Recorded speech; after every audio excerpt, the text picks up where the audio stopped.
జీవితమనే దారాన్ని నీతోనే ముడివేసుకున్నాను. ఓ బాబా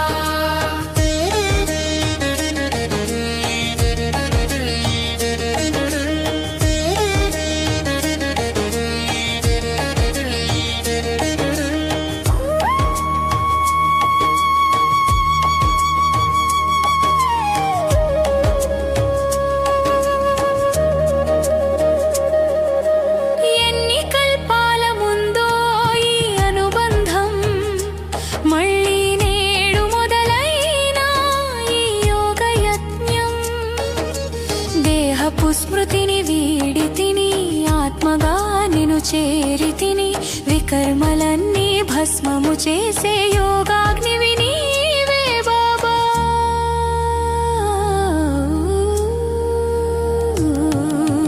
జీవితమనే దారాన్ని నీతోనే ముడివేసుకున్నాను. ఓ బాబా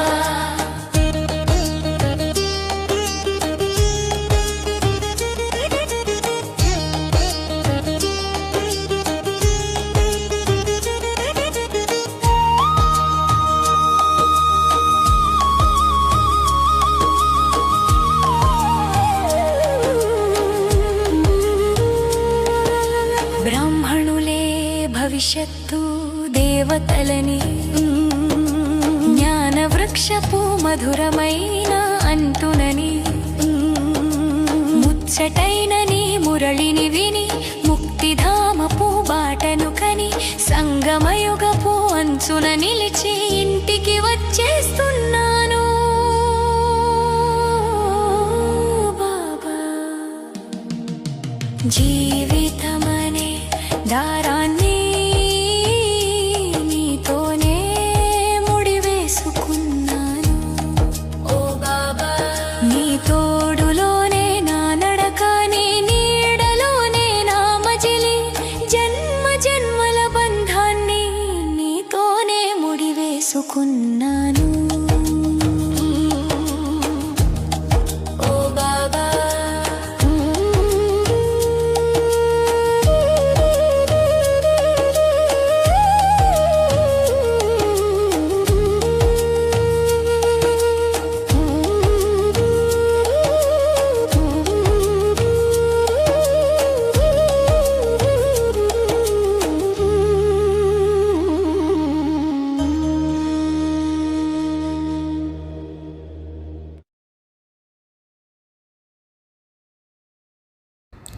ఓం శాంతి.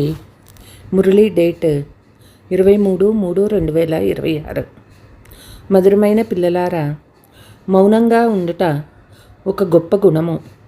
మీరు మౌనంగా ఉండి తండ్రిని స్మృతి చేస్తూ ఉంటే చాలా సంపాదన జమ చేసుకుంటారు.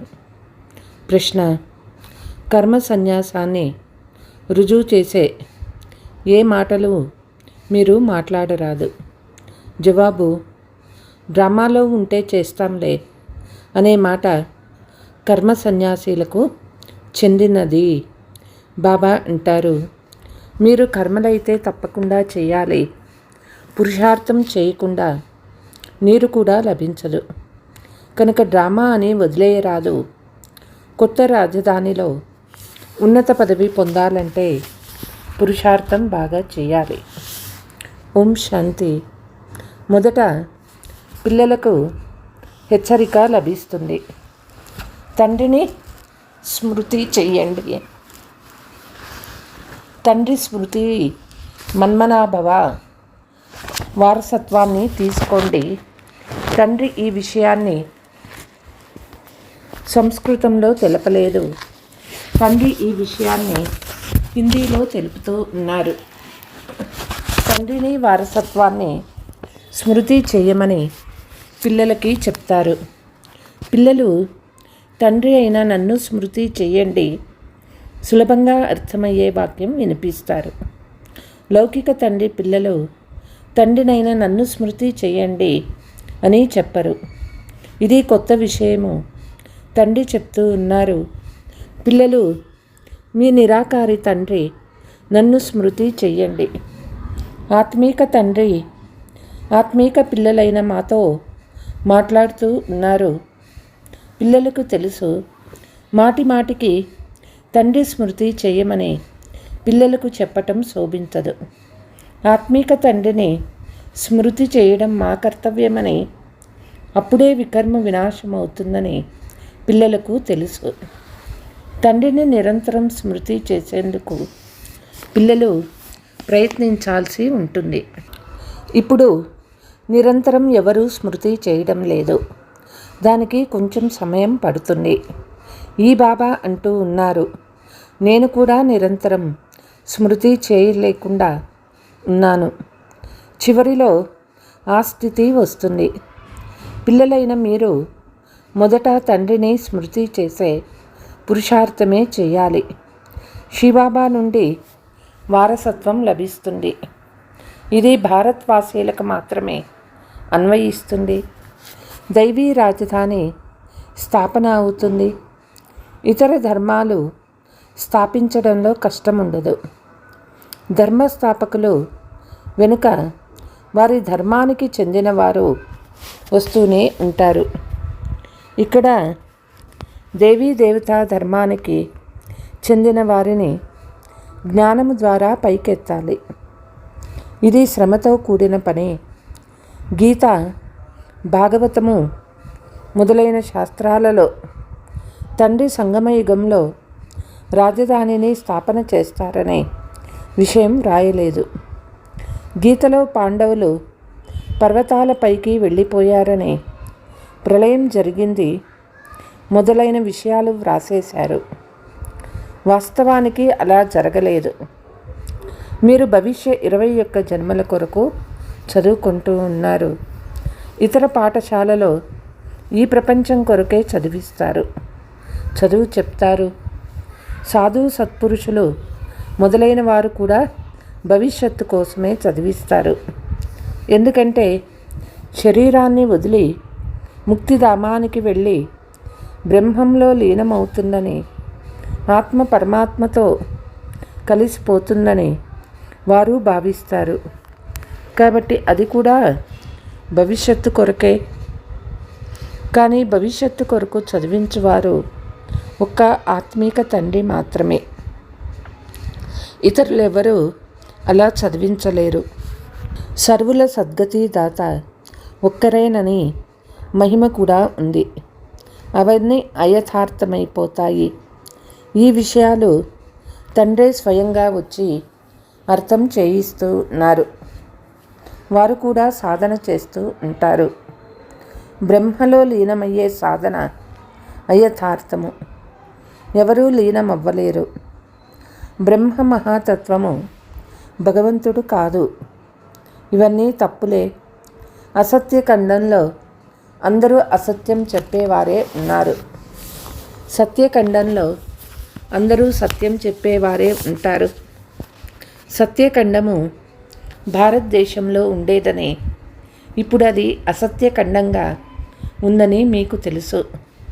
తండ్రి కూడా భారత్లోనే వస్తారు. శివ జయంతిని ఆచరిస్తారు. కానీ శివుడు వచ్చి భారతదేశాన్ని సత్యఖండంగా చేశారని వారికి తెలియదు. శివుడు రానే రారని వారు భావిస్తారు.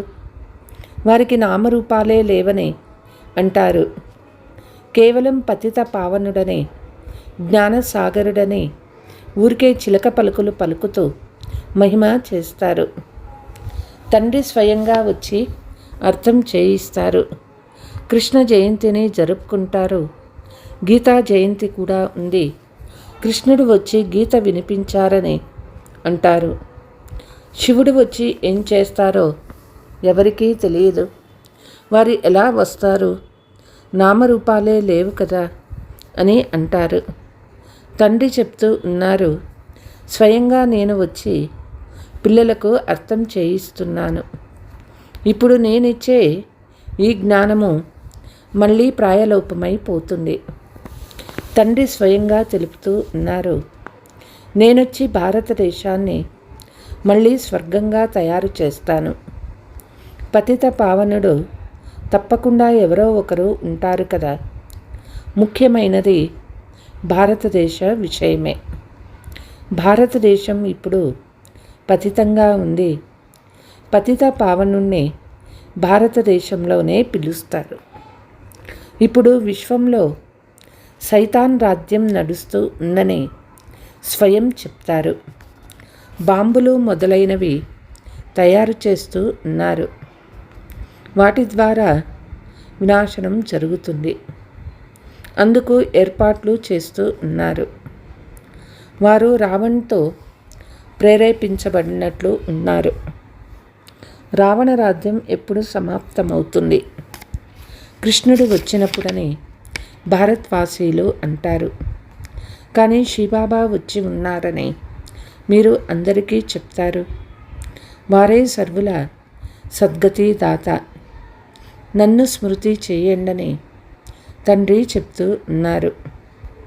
ఈ మాటలు ఇతరులెవ్వరూ చెప్పలేరు. ఆ తండ్రి మాత్రమే నన్ను స్మృతి చేస్తే మలినాలు తొలగిపోతాయని చెప్తూ ఉన్నారు. మీరు సతో ప్రధానంగా ఉండేవారు. ఇప్పుడు మీ ఆత్మలో మలినాలు ఏర్పడ్డాయి. అవి స్మృతి ద్వారా మాత్రమే తొలగిపోతాయి. దీనిని స్మృతి యాత్ర అని అంటారు. నేనొక్కరినే పతిత పావనను. నన్ను స్మృతి చేసినందున మీ వికర్మలు వినాశనం అవుతాయి. దీనిని యోగ అగ్ని అని అంటారు. బంగారాన్ని అగ్నిలో వేసి దాని నుండి మలినాలను తొలగిస్తారు. మళ్ళీ స్వచ్ఛమైన బంగారము కల్తీ కలిపేందుకు కూడా అగ్గిలో వేస్తారు. బాబా చెప్తారు, అది కామచితి, ఇది జ్ఞానచితి. యోగ అగ్నితో మలినాలు తొలగిపోతాయి. మీరు కృష్ణపురంలోకి వెళ్ళేందుకు అర్హులుగా అవుతారు. కృష్ణ జయంతి పండగ రోజున కృష్ణుణ్ణి పిలుస్తారు. కృష్ణునికి కూడా తండ్రి నుండి వారసత్వం లభిస్తుందని మీకు తెలుసు. కృష్ణుడు స్వర్గానికి యజమానిగా ఉండేవాడు. కృష్ణునికి ఈ పదవిని ఇచ్చింది తండ్రే. రాధాకృష్ణులే లక్ష్మీనారాయణులుగా అవుతారు. రాధాకృష్ణుల పుట్టినరోజును జరుపుకుంటారు. లక్ష్మీనారాయణుల గురించి ఎవరికీ తెలియదు. మనుషులు పూర్తిగా తికమకపడి ఉన్నారు. పిల్లలు, మీరు ఇతరులకు కూడా ఈ విషయాలు అర్థం చేయించాలి. మొట్టమొదట గీతలో నన్నొక్కరినే స్మృతి చేయమని చెప్పేదెవరు? వారు కృష్ణుడు చెప్పినారని అనుకుంటున్నారు. భగవంతుడు నిరాకారమని, వారి ద్వారానే శ్రేష్టమైన లభిస్తుంది మతము మీకు తెలుసు. అత్యంత ఉన్నతమైన వారు పరంపిత పరమాత్మ ఒక్కరే. వారిచ్చిన మతమే అత్యంత శ్రేష్టమైన మతము. వారి శ్రీమతం ద్వారానే సర్వులకు సద్గతి లభిస్తుంది. బ్రహ్మ, విష్ణు, శంకర్లను కూడా గీతా భగవానుడని అనరు. వారు శరీరధారి అయిన కృష్ణుడని అంటారు. అందుకే ఎక్కడో తప్పు జరిగిందని తప్పకుండా రుజువు అవుతుంది.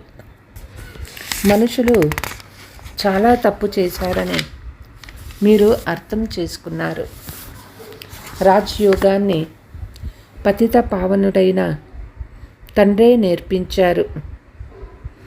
చాలా పెద్ద పెద్ద తప్పులు ఏవైతే జరిగాయో వాటిపై ఎక్కువ తీవ్రంగా తెలపాలి. మొదటిది ఈశ్వరుడు సర్వవ్యాపి అని చెప్పడం. రెండవది గీతా భగవంతుడు కృష్ణుడని చెప్పడం. కల్పము లక్షల సంవత్సరాలని అనడం. ఇవన్నీ చాలా పెద్ద తప్పులు. కల్పం అంటే లక్షల సంవత్సరాలు కాదు. పరమాత్మ సర్వవ్యాపి కారు. వారు ప్రేరణతో అన్ని పనులు చేస్తారని అంటారు. కానీ అలా జరగదు. ప్రేరణ ద్వారా పావనంగా చేయరు. ఈ విషయాలన్నీ తండ్రి సన్ముఖంలో కూర్చొని అర్థం చేయిస్తూ ఉన్నారు. నన్నొక్కరినే స్మృతి చేయండి. ప్రేరణ అనే పదము తప్పు. శంకరుని ప్రేరణ వల్ల బాంబు తయారైందని అంటారు, కానీ ఇదంతా డ్రామాలో రచించబడి ఉంది. ఈ యజ్ఞము ద్వారానే వినాశజ్వాల పుడుతుంది, ఎవరూ ప్రేరేపించరు. వినాశనం కొరకు బాంబులు కేవలం నిమిత్త మాత్రమే. డ్రామాలో ఇదంతా నిర్ణయించబడి ఉంది. పాత్ర అంతా శివబాబాదే. వారి తర్వాత బ్రహ్మ విష్ణు శంకర్ల పాత్ర. బ్రహ్మ బ్రాహ్మణులను రచిస్తారు, తే మళ్ళీ విష్ణుపురికి యజమానిగా అవుతారు. 84 జన్మల చక్రము పూర్తి చేసి మీరిప్పుడు బ్రహ్మవంశీయులుగా అయినారు. లక్ష్మీనారాయణలే మళ్ళీ బ్రహ్మ సరస్వతులుగా అవుతారు. ఈ బ్రహ్మ ద్వారా దత్తత చేసుకుంటారు కనుక ఈ బ్రహ్మను పెద్ద తల్లి అని అంటారు. అతను నిమిత్తమయ్యాడు. కలశం మాతలకు ఇవ్వబడింది. అందరికంటే పెద్ద వీణ సరస్వతికి ఇచ్చారు. ఆమె అందరికంటే చాలా తెలివైనది. నిజానికి వీణ లేక ఇతర వాయిద్యాలేవీ లేవు. సరస్వతి చెప్పే జ్ఞాన మురళి చాలా బాగుండేది. అందుకే వారికి చాలా మహిమ ఉంది. పేర్లు రకరకాలుగా పెట్టేశారు. దేవీలకి పూజలు జరుగుతాయి.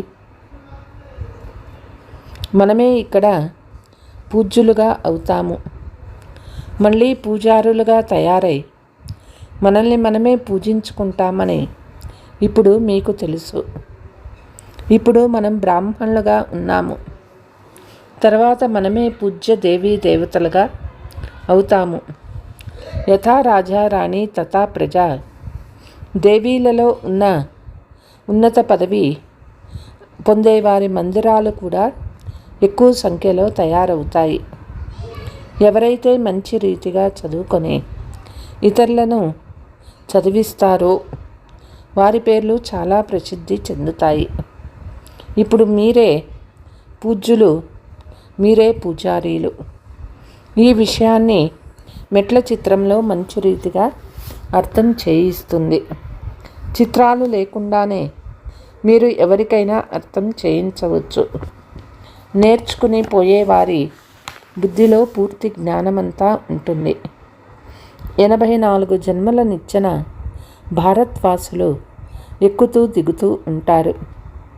వారికి 84 జన్మలు ఉంటాయి. పూజ్యులుగా ఉండేవారము మళ్ళీ మనమే పూజారులుగా అయ్యాము. హంసోసోహం అర్థాన్ని కూడా మీరు చాలా బాగా అర్థం చేసుకున్నారు. ఆత్మనే పరమాత్మ అయ్యేందుకు వీలు లేదు. తండ్రి హంసోసోహం అర్థాన్ని తెలిపించారు. మనమే దేవతలుగా, మనమే క్షత్రియులుగా అయినాము. హంసోకు మరో అర్థం లేనే లేదు. పూజ్యులు పూజారులుగా భారత్వాసీలే అవుతారు. ఇతర ధర్మాలలోని వారెవ్వరూ పూజ్యులుగా పూజారులుగా అవ్వరు. మీరే సూర్యవంశీయులుగా, చంద్రవంశీయులుగా అవుతారు. ఎంత మంచి జ్ఞానం లభించింది. మనమే దేవీ దేవతలుగా ఉండేవాళ్ళం. ఆత్మలైన మనము మొదట శాంతిధామ నివాసీలము. ఈ చక్రము తిరుగుతూ ఉంటుంది. దుఃఖం కలిగినప్పుడు తండ్రిని స్మృతి చేస్తారు.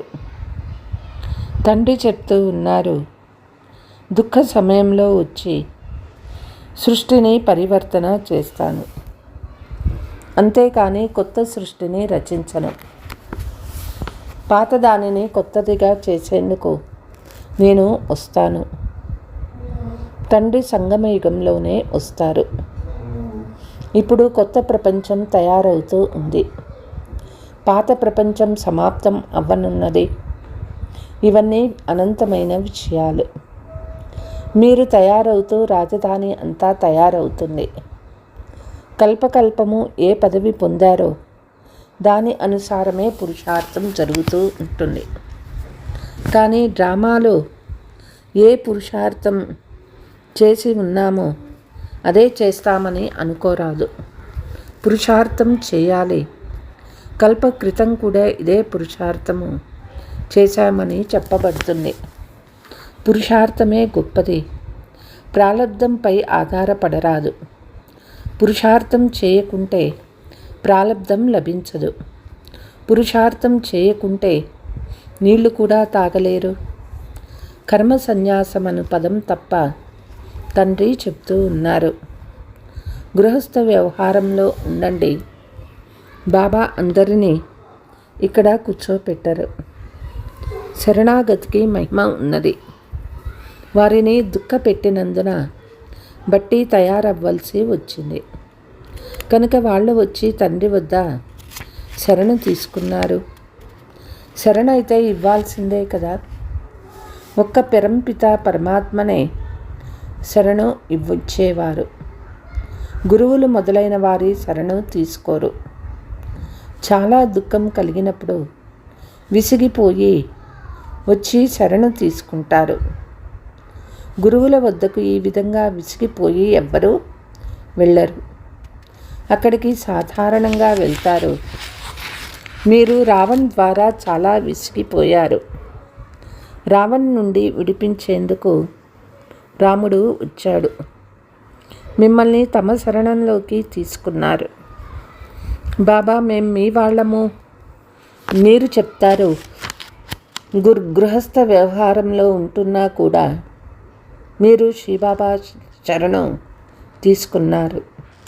బాబా మేం మీ మతాన్ని అనుసరిస్తాము అంటారు. తండ్రి శ్రీమతం ఇస్తూ ఉన్నారు. గృహస్థ వ్యవహారంలో ఉంటూ నన్ను స్మృతి చేయండి. మిగిలిన వారందరి స్మృతిని వదిలేయండి. నా స్మృతి ద్వారా మాత్రమే వికర్మ వినాశమవుతాయి. కేవలం శరణు తీసుకోకుండా మాత్రమే కాదు. ఆధారమంతా స్మృతి పైననే ఉంది. తండ్రి తప్ప ఇతరులెవ్వరూ ఇలా అర్థం చేయించలేరు. లక్షల మంది వచ్చి బాబా వద్ద ఎక్కడ ఉంటారని పిల్లలు భావిస్తారు. ప్రజలు కూడా అందరూ రాజు వద్దనే ఉండిపోరు. తమ తమ ఇళ్లలోనే ఉంటారు. కనుక ఒక్కరిని మాత్రమే స్మృతి చేయమని మీకు అర్థం చేయించబడుతుంది. బాబా మేం మీ వాళ్ళము. ఒక్క క్షణంలో సద్గతిని వారసత్వంగా ఇచ్చేవాళ్ళం. మీరే రాజయోగం నేర్పించి రాజాది రాజులుగా చేస్తారు. తండ్రి చెప్తూ ఉన్నారు. కల్పకృతం తండ్రి నుండి ఎవరు వారసత్వం తీసుకున్నారో మళ్ళీ వాళ్ళే వచ్చి తీసుకుంటారు. చివర్లో అందరూ వచ్చి తండ్రి నుండి వారసత్వం తీసుకోవాలి. ఇప్పుడు మీరు పతితమైనందున స్వయాన్ని దేవతలని అనిపించుకోరు. తండ్రి అన్ని విషయాలు అర్థం చేయిస్తారు. నా కంటి పాపలారా, సత్యయుగంలో వచ్చినప్పుడు 111 నుండి రాజ్య పాలన చేస్తారు. ఇతరుల రాజ్యమైతే వృద్ధి చెంది లక్షల సంఖ్యలో తయారైనప్పుడు రాజ్య పాలన జరుగుతుంది. మీరు యుద్ధం చేసే అవసరం లేదు. యోగ బలం ద్వారా తండ్రి నుండి వారసత్వం తీసుకుంటారు. మౌనంగా ఉండి తండ్రిని వారసత్వాన్ని స్మృతి చెయ్యండి. చివర్లో మీరు మౌనంగా ఉండిపోతారు. అప్పుడు ఈ చిత్రాలు మొదలైనవి పనికిరావు. మీరు వివేకవంతులుగా అవుతారు. తండ్రి చెప్తూ ఉన్నారు. నన్ను స్మృతి చేస్తే వికర్మ వినాశమవుతాయి. ఇప్పుడు చేస్తారో చెయ్యరో మీ ఇష్టము. ఏ దేహదారి నామరూపాలలో చిక్కుకోరాదు. తండ్రిని స్మృతి చేస్తే అంతిమతి సోగతి అవుతుంది. మీరు నా వద్దకు వచ్చేస్తారు. సంపూర్ణ ఉత్తీర్ణులుగా అయ్యే వారికి రాజ్యం లభిస్తుంది. ఆధారమంతా స్మృతి యాత్రపైనే ఉంది. పోను పోను చాలామంది కొత్తవారు కూడా వచ్చేస్తారు. अच्छा, मीठे मीठे सिकीलते बच्चों प्रति माता पिता बाप दादा का याद प्यार और गुड मॉर्निंग. रूहानी बाप की रूहानी बच्चों को नमस्ते. हम रूहानी बच्चों की रूहानी माता पिता बाप दादा को याद प्यार गुड मॉर्निंग नमस्ते नमस्ते. ధారణ: ఏ దేహదారి నామరూపాలలో చిక్కుకోరాదు. ఒక్క తండ్రి శ్రీమతాన్ని అనుసరిస్తూ సద్గతిని పొందుకోవాలి. మౌనంగా ఉండాలి. భవిష్య 21 జన్మల కోసం ఇప్పుడు బాగా చదువుకొని ఇతరులను చదివించాలి. చదువుకొని చదివించటం వల్ల పేరు ప్రసిద్ధి చెందుతుంది.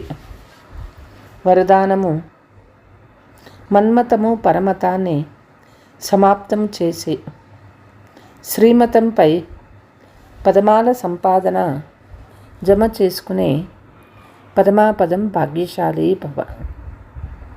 శ్రీమతంను అనుసరించేవారు ఒక్క సంకల్పం కూడా మన్మతము లేక పరమతమును అనుసరించి చెయ్యరు.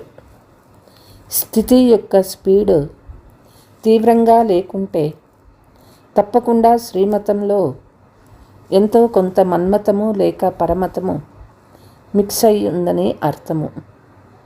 మన్మతము అంటే అల్పజ్ఞ ఆత్మల సంస్కారానుసారము ఏ సంకల్పం ఉత్పన్నమవుతుందో అది స్థితిని హెచ్చుతగ్గులు చేస్తుంది.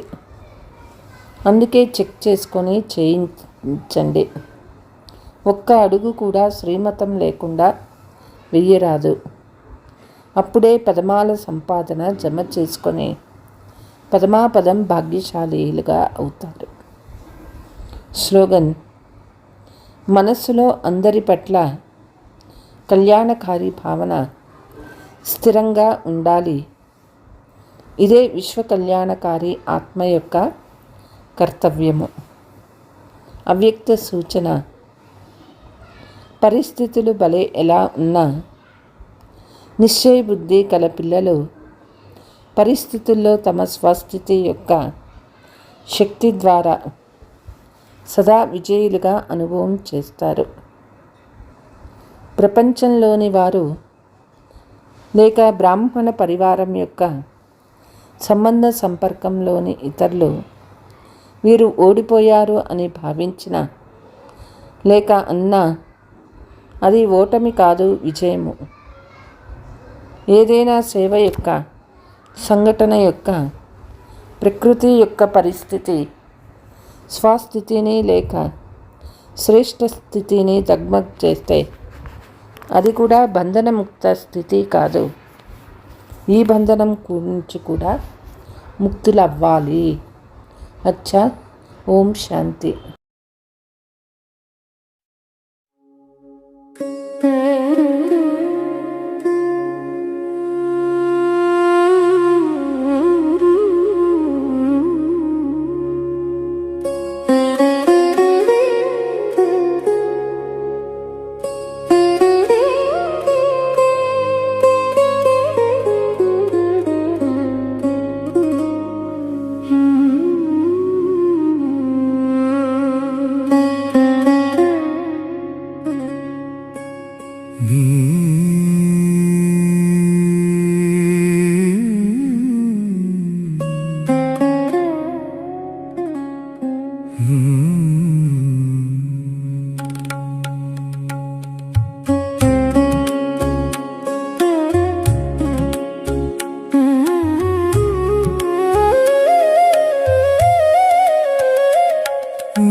జ్ఞాపకాల్లోనే నేను కూర్చున్నాను,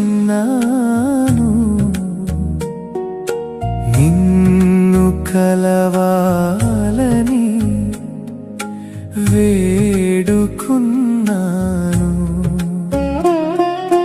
కళ్ళు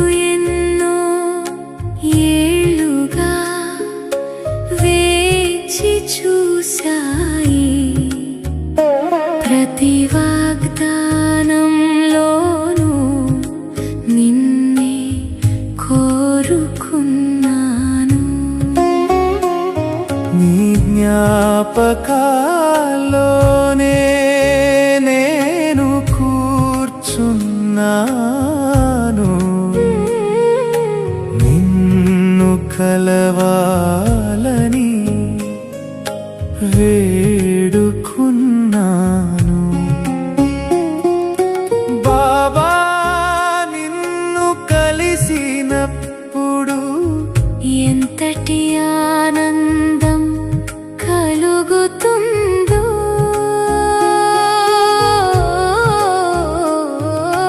బాబా నిన్ను కలిసినప్పుడు ఎంతటి ఆనందం కలుగుతుందో.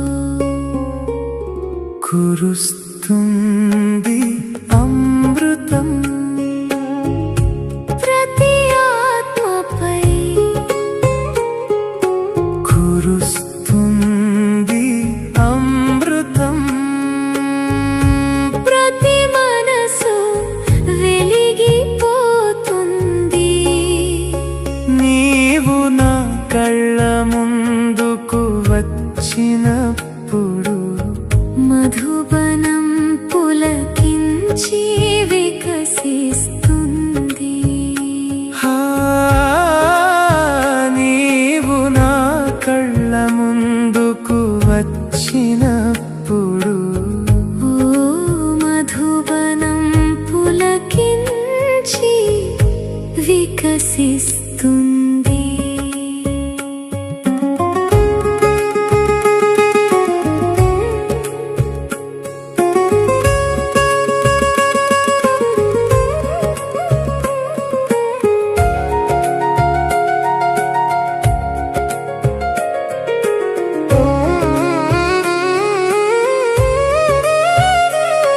నా జీవితాన్ని నీ చేతుల్లో పెట్టాను.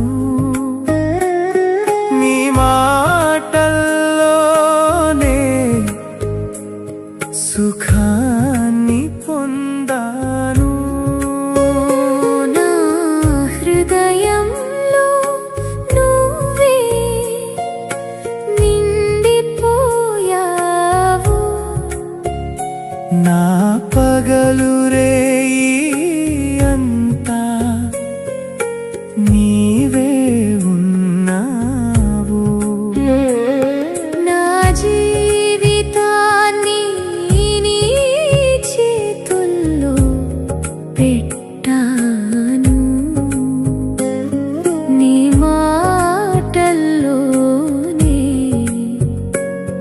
సుఖాన్ని పొందాను.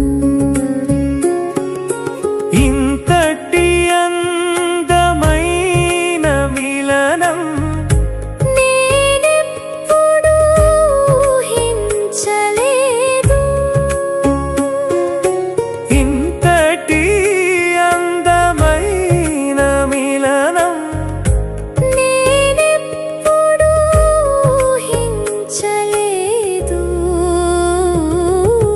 కురుస్తుంది అమృతం ప్రతి ఆత్మపై. కురుస్తుంది అమృతం ప్రతి మనసు వెలిగిపోతుంది. నీవు నా కళ్ళ ముందుకు వచ్చినప్పుడు మధుబనం పులకించి వికసిస్తుంది.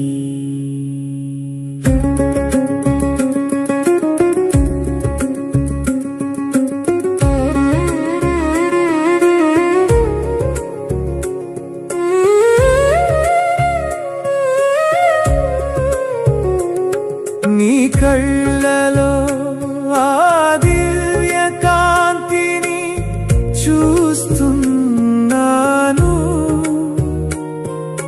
కలియుగపు చీకటి రాత్రులలో నేను సర్వస్వం పొందాను. ఈ సంగమయుగపు సంభాషణలో నీ కళ్ళలో ఆ దివ్య కాంతిని చూస్తున్నాను. కలియుగపు చీకటి రాత్రులలో ఇదే నిజమైన మిలనం. సద్గురువుతో కలిసిన మిలనం. ఇదే నిజమైన మిలనం. సద్గురువుతో కలిసిన మిలనం. కురుస్తుంది అమృతం ప్రతి ఆత్మపై. కురుస్తుంది